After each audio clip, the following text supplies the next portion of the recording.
ఈరోజు నేను ఎండి నెత్తళ్ళు వంకాయ కూర వండుతున్నానండి. ఇదిగో వంకాయలు, ఎండి నెత్తళ్ళు, టమాటా, ఉల్లిపాయ, పచ్చిమిరపకాయ కోసుకున్నాను. ఇంకా ఉప్పు, కారం, అల్లం వెల్లుల్లి పేస్ట్, పసుపు అన్నీ రెడీ చేసుకున్నాను. ఇప్పుడు మనం వీడియోలోకి వెళ్ళిపోదాం. కూర వండుదాం చూడండి. మనం ముందుగా వంకాయలు కట్ చేసుకుని పెట్టుకుందాం. మనం ఇప్పుడు ఒక 2 స్పూన్లు ఆయిల్ వేసుకుందాం అండి.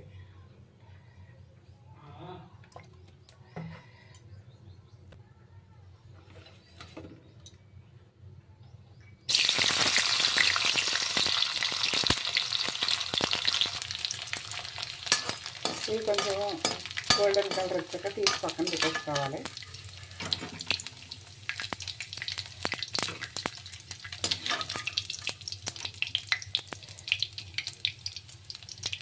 ఇప్పుడు ఇందులోనే మనం ఉల్లిపాయ, పచ్చిమిరపకాయలు వేసేసుకుందాం.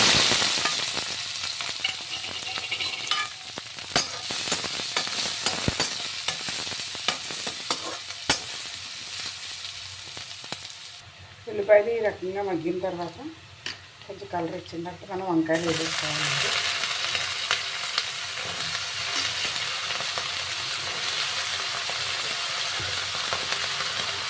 వంకాయలు వేసుకుని మంచిగా కలుపుకోవాలి.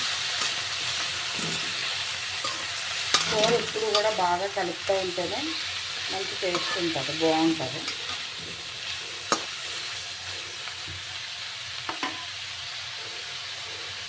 వంకాయలు వేసిన తర్వాత ఉప్పు వేసుకోవాలండి, కళ్ళుప్పు, లేకపోతే వంకాయలు కమ్మమారిపోతాయి, బ్లాక్ వచ్చేస్తాయి. ఇప్పుడు ఒకసారి కలుపుకొని మూత పెట్టుకోవాలి. ఇప్పుడు వంకాయలు బాగా వగ్గినాయి కదండి, దీంట్లో టమాటా వేసేసుకుంటాము.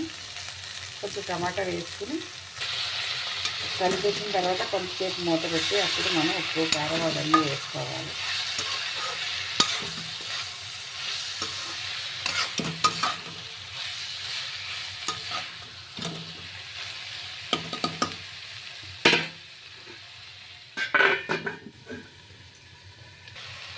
ఇలా బాగా మగ్గిన తర్వాత మనం ఇందులో ఇప్పుడు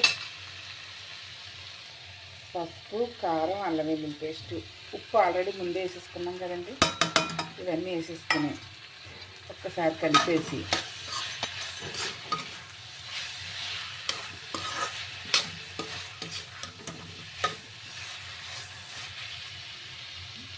తర్వాత మనం వేపుకున్న నెత్తళ్ళు ఉన్నాయి కదండి, ఈ నెత్తళ్ళు కూడా ఇందులో వేసేసుకుని ఒకసారి కలిపేసి కొంచెం వాటర్ పోసి కొంతసేపు ఉడకనిచ్చామంటే కర్రీ రెడీ అయిపోద్దండి. తినేయడమే. ఇంకా మనం కలుపుకున్న తర్వాత ఇలా మనం కొంచెం వాటర్ పోసుకుని కర్రీలోని, అదే వంకాయ కూర అనుకోండి, వాటర్ పోసుకోకపోయినా బాగానే ఉంటుంది. కాకపోతే మరి మనం నెత్తళ్ళు వేసాం కదా, ఖచ్చితంగా వాటర్ వేయాలండి. నెత్తళ్ళకి ఉప్పు, కారం పట్టాలంటే కొంచెం వాటర్లో ఉడకాలండి. ఇప్పుడు మన కూర ఉంటుందండి. అబ్బాబ్బాబ్బాబ్బా, ఈ గోదావరి వాళ్ళకండి ఎండి చేపలు, ఎండి రేట్లు, రోజు సాయంత్రం చేపలు తినడం అలవాటు కాబట్టి అండి, ఈ హైదరాబాద్ వచ్చాక అసలు ఏం దొరుకుతలేదు. ఏం కొందామన్నా కేజీలు లెక్క అంటారు. ఇక్కడ పచ్చిరేలు కొనుక్కుందామంటే కేజీ 300 అంటాడు. అదే ఊర్లో అయితే 50 రూపాయలకి రైలు వస్తాయి. రోజు పచ్చిరేలు ఇలాంటి వాటిలో అన్నీ పచ్చిరేలు వేసుకుని వండుకుంటాం. ఇక్కడ కాబట్టి ఎండి రైలు వేసుకుని ఊరి నుంచి తెచ్చుకుని ఇలా వండుకోవాల్సి వస్తుందండి. కూర రెడీ అయిందండి. మనం ఇంకా కొత్తిమీర వేసుకొని దించేసుకొని తినడమేనండి. చూడండి ఒకసారి ఎంత బాగుందో.